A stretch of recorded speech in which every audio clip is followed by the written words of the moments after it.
The Ephemera by Benjamin Franklin, published September 1778.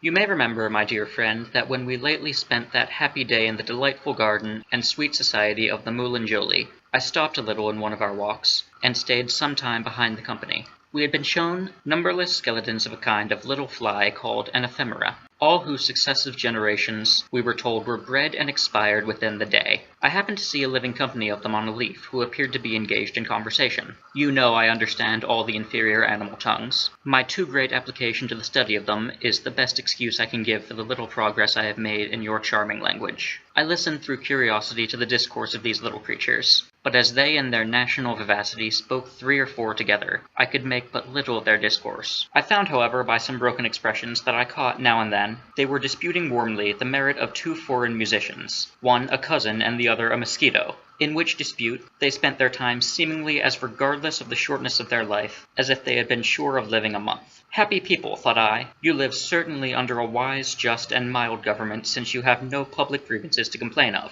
nor any subject of contention but the perfection or imperfection of foreign music.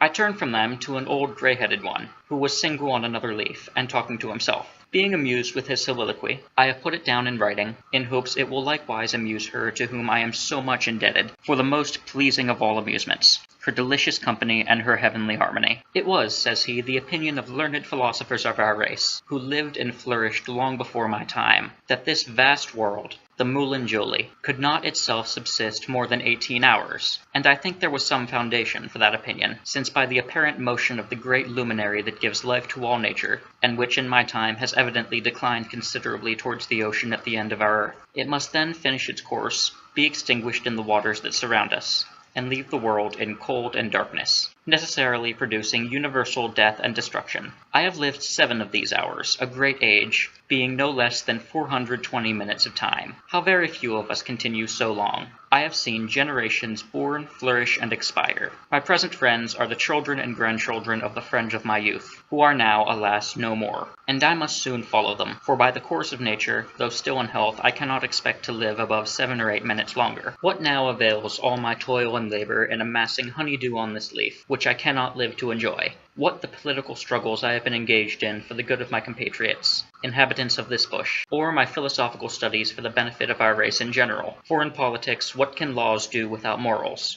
Our present race of ephemeras will, in a course of minutes, become corrupt like those of other and older bushes, and consequently as wretched. And in philosophy, how small our progress! Alas, art is long and life is short. My friends would comfort me with the idea of a name they say I shall leave behind me, and they tell me I have lived long enough to nature and glory. But what will fame be to an ephemera who no longer exists? And what will become of all history in the 18th hour, when the world itself, even the whole Moulin Joly, shall come to its end, and be buried in universal ruin? To me, after all my eager pursuits, no solid pleasures now remain, but the reflection of a long life spent in meaning well, the sensible conversation of a few good lady ephemeras, and now and then a kind smile and a tune from the ever amiable Brillante.